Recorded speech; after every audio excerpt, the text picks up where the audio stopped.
but we can't police what people think. We can't, sack people or crucify people for making a genuine mistake. And I think it's about how we navigate the complexity of the workplaces just now, where the heat is really high and people are terrified. And if people are terrified to engage in conversations of inclusion, it's not good for anybody. It's just against every single aspect of inclusion that we would talk about. We want people to increase their confidence, to be able to think carefully about what's going on, but also to, be themselves in a positive, professional way in the workplace. But if you have people who are terrified to speak, you have people who are terrified to give your ideas, you have people who are terrified to contribute, and that's when you miss out. This is Dear Work, the podcast that's part breakup letter to outdated workplaces and part love letter to what work could be. My name is Matthew Cameron, and back in 2019, I hit rock bottom. I almost took my own life, and well, work had a lot to do with it. It flipped my entire perspective of what work should be. Because, let's face it, right now, both sides are losing. People are continuing to burn out, while companies are throwing money at solutions that don't work. And well, it's just broken. Let's get to work. Hey Lynn, and welcome to the Dear Work podcast. It's great to have you here. You're the co-founder of Leading Kind. It's a culture consultancy on a mission to make work fairer and workplace kinder and to be more inclusive. But, space around when people thrive, so does the bottom line. So Absolutely. Tell me your story. How did this mission come about and what led you to start Leading Kind? Okay, so I guess some context. I think drawing on recent events, I'd describe myself at the moment as a middle-class woman of a certain age. But when I started out in my career, I was certainly a working-class kid a hick from the sticks, I guess. And when I started out in my career, it was never a career. It was just a series of jobs. It was paying the bills and getting experience. But all of that kind of meandering path through different sectors, whether it's been finance or legal, government, all of our experiences give us an insight into the world of work, and we come across good bosses and bad bosses and everything in between. So I guess Leading Kind has been born out of all of those experiences and my particular professional expertise, which has been around evidence and policy making, how people use information for good decisions, but also a real focus on inclusion and people and how do we make places where everybody can succeed and do their best, and that we don't have artificial barriers in place. So that kind of knowledge and experience led us to the realisation, I guess, that there was a gap in the market, that organisations, despite all the information that we have out there and all the activity that there is about inclusion, we're still seeing the same barriers in place. We're still seeing people experience burnout in the workplace. We're still hearing people talk about the impact of bad bosses. But we know that a really good employment experience can be life-enhancing, but also really unlocks potential of the workforce and helps people achieve what they want to do. So we set up Leading Kind 4 years ago now. We've just had our 4th birthday, and we're really glad to see that message of leading with kindness is really resonating. And there's lots of people obviously in the same space, and they're championing good employment. So that's a bit of a meandering story, but there's lots of things that happened in the past to get us to where we are now with Leading Kind and doing what we're doing. Amazing.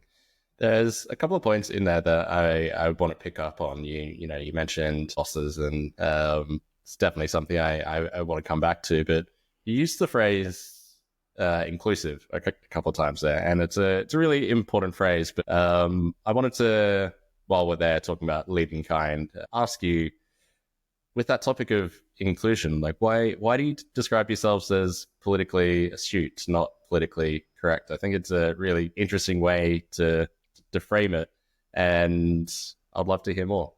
Yeah, we get challenged on that a lot, because surely we should be politically correct, shouldn't we, if we're talking about inclusion? And that's not to say that we are dropping the F-bomb or using slurs or anything like that. We're good people and doing good things. But oftentimes, if you're working in the field of inclusion, we find all the time that actually it can lead to exclusion. I used to describe it as a game of top trumps. You would do something for one group of people, people who shared a particular characteristic, and somebody else would be saying, but what about me over here? But that's not what life's like. We don't have trump cards, okay? And politically astute is about how do you drive forward through that kind of messy environment. It's about making some, decisions that are for the benefit of the greater good, if you like.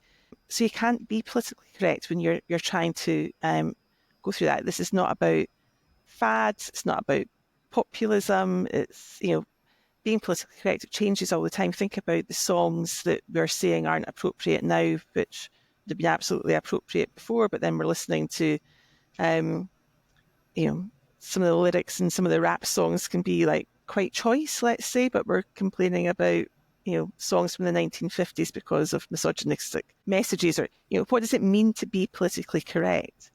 And when it comes to the workplace, we believe that you need to be focused on the job that people are there to do. People will have difference of opinion, but it's how people behave in that workplace. It's about how people treat each other in that workplace. And it's about how people can come together through those differences to deliver what they need to deliver, rather than having a rule book of how people should think within that workplace. We're interested about how people behave and how they perform. And that's for us about what politically astute is. I like it, and it's something I resonate with a lot. And I think you're spot on there. I'm not sure if you've seen the Instagram reel that's been going around in the last couple of weeks of this Scottish police officer who's apologizing for something, and each time he's giving the apology, he accidentally offends someone new, and it's quite lighthearted. When I say offends, it is quite lighthearted. The only one that sort of comes to mind is he uses the phrase killing two birds with one stone, and then his next apology is to the avian community of Scotland. It's that kind of humor, but it's exactly that, isn't it? Like there's always something that is going to get taken by someone, and it's not about being 100% correct as much as we would like to be, but doing your best to find a way to make something as enjoyable and inclusive for somebody as you can, essentially. Sure. We're all human and we're all going to make mistakes. We're all going to stumble. It's about intent. So I would never, I'm not sitting here thinking people should have a free card to say what they like. Absolutely not. We don't want to work with people who are racist or homophobic or, whatever in the workplace. Of course not. But we can't police what people think. We can't, sack people or crucify people for making a genuine mistake. And I think it's about how we navigate the complexity of the workplaces just now, where the heat is really high and people are terrified. And if people are terrified to engage in conversations of inclusion, it's not good for anybody. It's just against every single aspect of inclusion that we would talk about. We want people to increase their confidence, to be able to think carefully about what's going on, but also to, be themselves in a positive, professional way in the workplace. But if you have people who are terrified to speak, you have people who are terrified to give your ideas, you have people who are terrified to contribute, and that's when you miss out. So, organisations benefit from the power of diverse thought. And whether it comes down to a health and safety issue because somebody's too scared to speak up, or an innovation being missed, that's not what we want. We want organisations where people can confidently engage with each other, even if there are significant points of difference. So what are the barriers here? Obviously, like one that comes to my mind instantly would be, cultures of trust, having the feeling that you are able to sort of speak up, but then if it is on more sort of sensitive topics or things that do impact other people, some people are sort of afraid to voice their opinion because, maybe they, in quotes, don't want to rock the boat, or, what are the biggest barriers to people feeling like they're safe to express themselves and give their best self at work? It's a really good question. I think there's many. So sometimes we can get constrained by policy, the rule book, and we see that a lot as organisations get bigger and bigger. And as particularly when issues like societal issues kind of creep into the workplace, that can be quite challenging. So, people start to rely on the rule book a little bit more. So rather than the principles of the policy, what's the outcome we want, it comes down to what are the rules. And I think that can often act as a constraining factor, or people bandy about terms like zero tolerance. And what does that mean? Are we a learning organisation, or are we going to come down like, if I get this wrong, what's the risk for me here?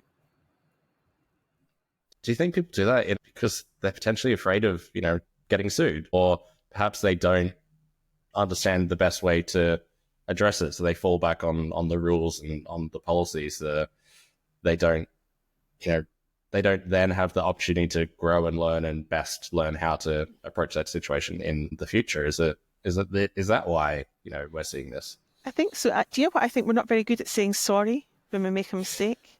And I think that's a really important issue, because to say sorry, is that an admission of liability? And how do people apologise? And I think that's something that leaders need to engage with more effectively, actually.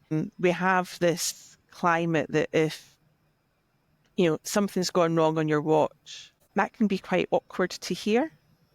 But the reality is, as a leader, you'll not always know what's going on in the trenches within an organisation. But then if something's gone wrong, should you be the person to fix it?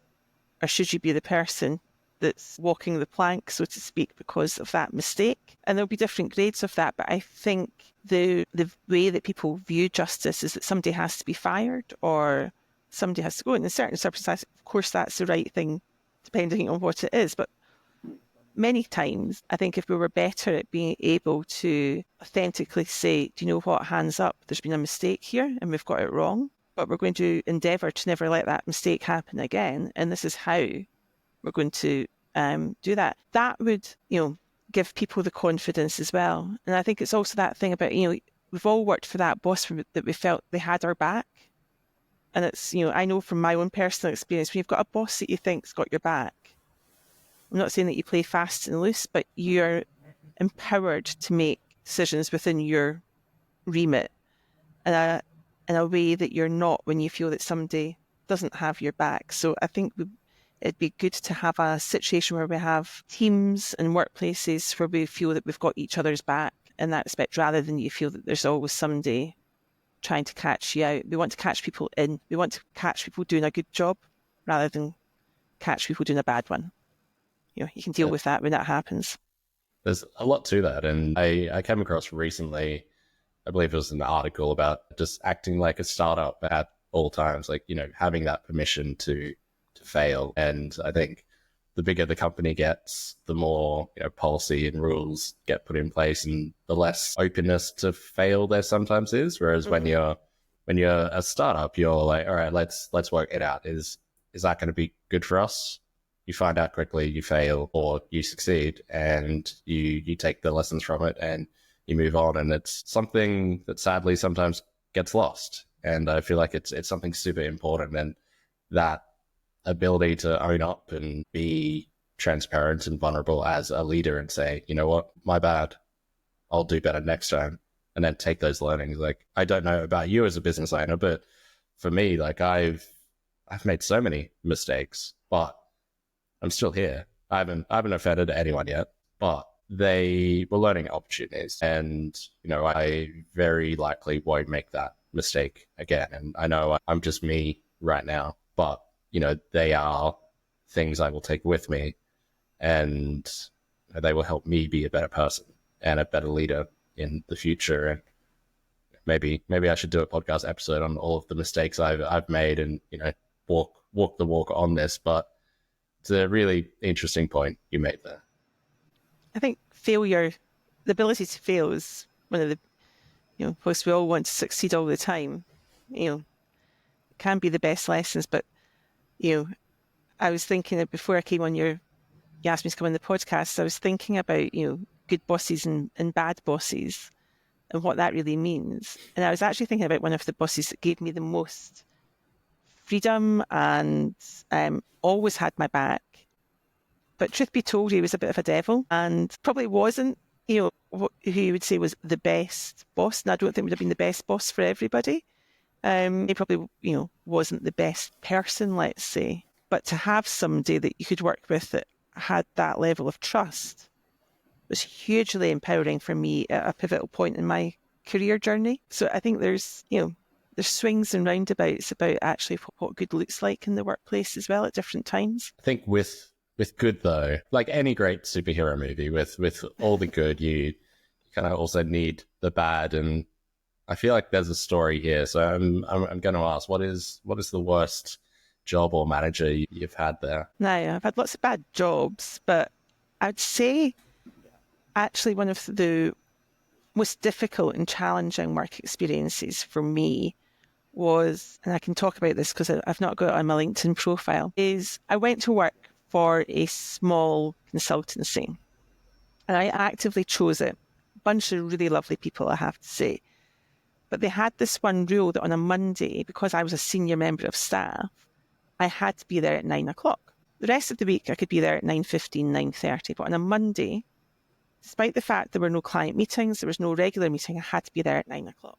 And that caused me a huge amount of problems. I had kids to drop off at nursery. I had a journey across town, which I couldn't do by public transport. And I had to drive. And I had to park in the centre of town. And that cost me £30 every Monday. I didn't enjoy that, Matt. It was not the best. And it was just stressful as well. It was not the best for no point. And the only reason was because I was senior, I had to demonstrate that I was present in the workplace, which to me made no sense. Not least because most of the time I was actually out on the road working with clients. So, and that really just made me disengage. I was like, why do I want to do this? So it wasn't that the people were awful. Actually, the people were lovely. The work was interesting enough. But that, for me, was a deal breaker. I disengaged straight away and basically, was ready to hand in my notice within a week. So there was a costly, exercise for them and for me because, they'd gone through a lengthy recruitment process. I'd gone through that. I'd made a decision to join that company rather than do something else. But it really brought home to me just how something really small, that bit of grit, can just really just make work just too difficult. And then that's what happened, and we parted ways. But so that wasn't necessarily the worst job, but it was the worst experience. It's a fascinating one because on several levels, but my mind kind of goes to, you finish work on a Friday afternoon, you're looking forward to the weekend, but your eyes probably already dreading that Monday morning, that Monday morning commute, and that rush in, and maybe you're not enjoying your weekend to the fullest, but even if you do, you're probably not looking forward to Monday. I'm not sure how sort of superstitious. That Sunday night feeling in your stomach, that tells you how what you feel about work, I always think. Exactly, yeah. And if it's you going to have set that, a tone. Yeah, if you've got that feeling of dread or every single Sunday, that's not a good position to be in. Yeah, I've worked other places where I've worked with people that I would class shouldn't be people managers in a million years. And that has its own challenges. I'm probably a little bit more philosophical about those experiences now. But yeah, it's just, so it's not always bad bosses that ruin work. It can be processes and systems. And that's a lot of the work that we do is actually about how do you change systems for the better? Because these things come in. Why was it that 9 o'clock on a Monday as opposed to flexible on a Monday? Where had that been dreamt up? And perhaps it might have been, acceptable in the 80s, but it was, I very much doubt it's not the way of the world now, certainly post-COVID and lockdown. This was all before that. So we're really interested to find out about how systems can change, as well as how people management processes and the way that we interact as humans can change or enhance the way that we enjoy work. Do you think we overcomplicate it? Oh, for sure. Don't you think? Yeah, every year there's a new way to describe the latest char buzzwords. It's old wine in new bottles, I think we see over and over again. So yeah, keep it simple. It's be human and, don't let the policy constrain you.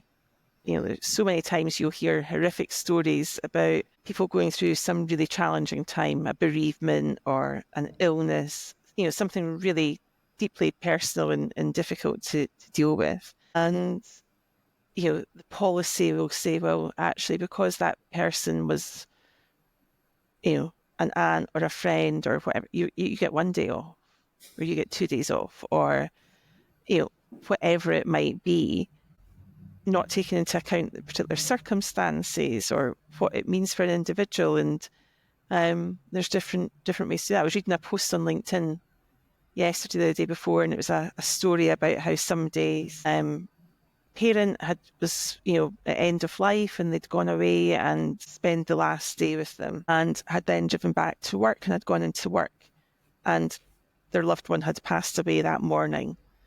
They'd spent the day before them, and they'd gone into work, and somebody had asked, "How are you? What happened?" And they said, this person had died, and they'd explained that they'd seen them the day before, and they had come back. They died that morning as they were driving back to work. And the manager came out and said, "Oh, did I just hear you right? That that your loved one died this morning?" And the person said yes. And I'm thinking the next line's definitely going to be, "For goodness sake, why are you in the office? Go home." And but the next line was, "But you took your bereavement day yesterday, and you're supposed to have it the day that they die." And you think, how could a human being say that to somebody else? But that was the policy. So this is what we just think, how does this happen? How can people look at the policy and think, yeah, that's right? But again, that might be about how people feel empowered to interpret that. The command and control in an organisation, what would happen to them if they made the decision to say, "For goodness sake, go home"? So what's that kind of domino effect of that? What are they fearful of what will happen if they do what I would call the right thing? So I think it's a really interesting area, that interpretation of policy and systems, particularly in larger organisations. See, this is quite fascinating. This sort of this conversation, because I largely see the world not in black and white, but in a lot of different shades of grey, and the way people react to, say, a parent dying or like an aunt dying. You don't really know their relationship with their aunt. Maybe they were brought up by their aunt. And, if the policy says, this is only for parents, but not for other extended family members, like you don't really know how that works. And that's why I find just engagement and this whole topic around trust and purpose at work quite interesting. And I don't think policies like I believe Netflix had, where you could take, as much holiday as you wanted is the answer either. I think there's got to be something in between. But, if people are fully engaged in their work and they're behind, you as a company, and they feel, a part of what they're doing, I know it's, again, not black and white here, but they will take the time they need, and they will grieve, and they will, do what they can to sort of move forward. I know that sounds quite cold, but I feel like these policies are put in a way so that, in lack of a better term, people don't take the piss, and they're there to stop people taking days and days and days off, and to get people working, but doesn't take into account the human side of it. And it's really interesting that these things will affect people in different ways, and they will need different sort of responses to it. And there's so much in it. So there's that bit about what your policies for. It's to protect you from, I guess, the lowest common denominator, the person who thinks that sick days are part of their annual entitlement, as opposed to entitlement when you're sick. So there's always going to be people like that in a workforce, and especially if you're talking about a large workforce. So you do need to have some guardrails in place. But we all know that we'll walk on hot coals for that boss that sees us as a human and an organisation that supports us. Yeah, this is a transaction. I'll give you my time and my expertise.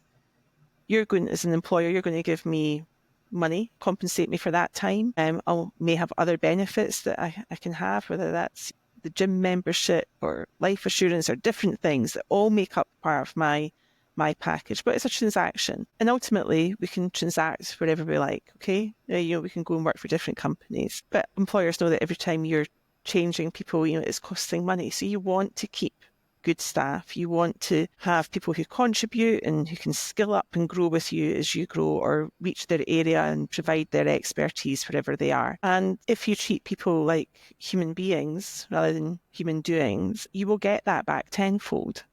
And we've all got those stories where, somebody has done something for us, or we'll hear stories about, where they've gone an extra mile for somebody.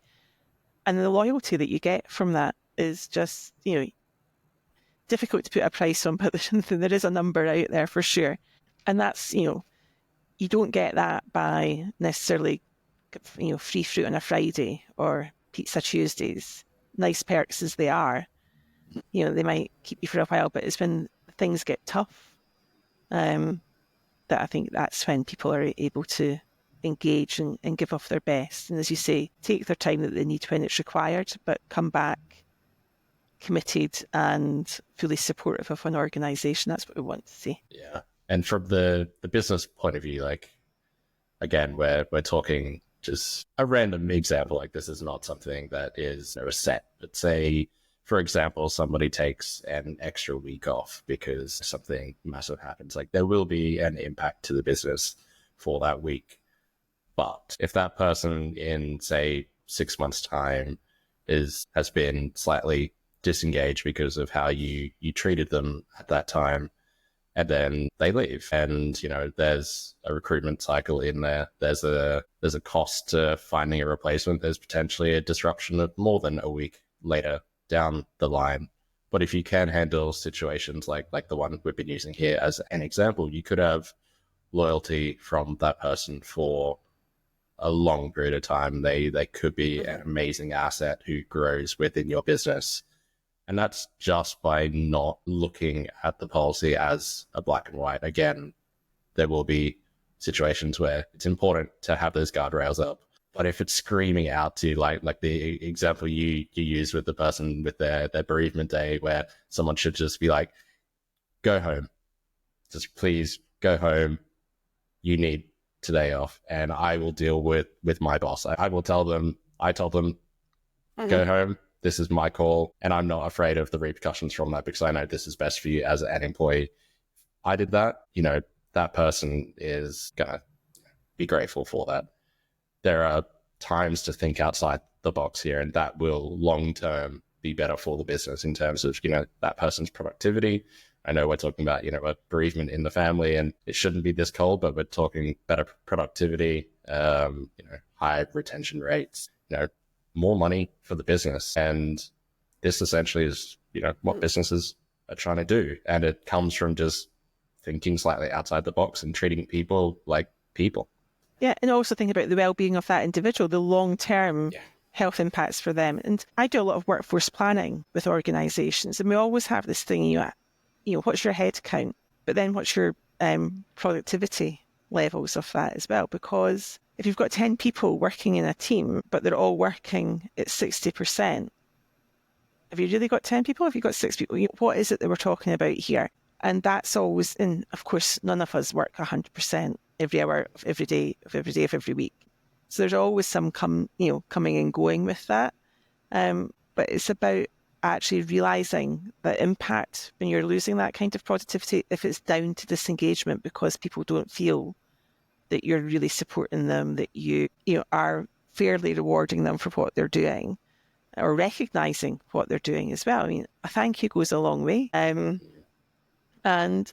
we work with a huge range of organisations, and very often, they'll have statements, people first type mentality. But when you speak to people, does it really feel like that? Oftentimes people are telling us, well, actually, no, because, whatever it might be. But then when we talk about actually what would make it feel like that, it's about communication. It's about the thank yous in the moment. It's about being noticed and being heard and being able to contribute. And these things are never things that take a lot of money to do. They're often very easy fixes, just about being, more mindful about how, the transaction of work affects people when they're they're in and doing the 9 to 5 or whichever pattern it is. And these things that don't cost money, they tend to ripple down the organization, you know, from one person to the next, and they become the backbone of your culture and other people feeling great about work. And then you're very right to pull me up on it before the well-being of the person is also incredibly important. And I miss that. Oh, no, you knew that. But, but it is, certainly, we have that line in our shop, we're here for the benefit of people and the bottom line, because the two things are completely connected. But businesses are businesses. They have to make money, because if they don't make money, they can't pay the people. And that's the reality of it. So it's about how you get all of that working together. But we don't want work to be damaging people, to be making people ill. That costs society. The employer might be able to say, right, off you go, you've left, you're not my problem anymore. But actually, it costs all of us if work is making people ill.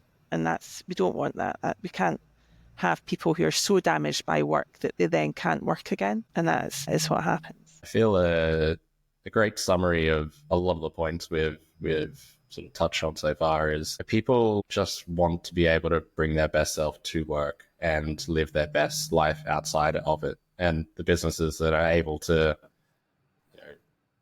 help with that equation the best they can. And I'm not talking work-life balance here. Work-life balance is an awful term, I feel, but that's a story for another day. But I feel like that living your life both in and outside of work as your best self is essentially what me and you are both trying to achieve here. Would you say that's fair? For sure, because what's the point? Yeah. You may as well up sticks and go and live in the desert island, or what is the point if we're not able to, I agree with you, work-life balance, or I used to say life-work balance. I'm trying to think of a different way, because there's certainly is a business owner, there's no balance. But we want people to enjoy life, whichever part of the day that is, don't you? It's a little bit more joy, I think would never go amiss, particularly when times are seemingly quite gloomy at the moment. What are you fascinated by right now? What are you looking forward to in 2025? What does the future hold for you, and how can people get in contact with you if they want to learn more? We've got a lot of interesting projects on the route just now, but one of the things that we're really excited about is that we are launching a AI tool to support line managers. We know that line management's tricky. People are complicated, and it can actually be really, I think, scary for people in line management positions when they are faced with some of the tricky things that we've been speaking about, whether that's a performance issue or a complicated personal issue with a member of staff. How do they deal with that? Particularly if they're not necessarily a people person. But if they've been in those roles, we talk about accidental managers, and, you've ended up in this role, you're supposed to know what you're doing. It can be quite difficult to access the trusted advice that you need. That then affects the well-being of the line managers. And obviously, as we've discussed, it can badly affect the well-being of the staff. So we've been working with a partner agency to develop a well-being tool that actually supports line managers to manage well. So we're excited about launching that in February next year. And the rest of our work is really much focused on how do we get in and around and change the system. So we've been doing some really fascinating work this year on recruitment that we're hoping to roll out next year as well. Really, how do we properly de-bias recruitment so that you get the widest range of talent and leave all those biases at the doorstep when you're doing the selection. And our evidence so far has shown that candidates are loving it and recruiters are loving it as well. So we're hoping to be doing more of that next year. But you can always find me on LinkedIn. Not a massive poster, Matt, but I'm always lurking there and commenting on the things. So LinkedIn or at leadingkind.co.uk, and you've got all our contact details there. If people want to get in touch, we're always ready for a chat. Always got the kettle on. We've got our little Leading Kind cups. If anybody wants to come and visit us in our offices in Edinburgh, we'll make them a cup of tea and get the kettle on. Amazing. Well, I can't wait to check out the AI tool and see the work you do next year. And yeah, the work you're already doing is amazing. So I cannot wait. But yeah, the recruitment side of things, I look forward to seeing how you shake that up, because it's a space that needs a little bit of a It shake does. up. Yeah. But there are some lovely recruiters out there in the world, and I know a fair few of them.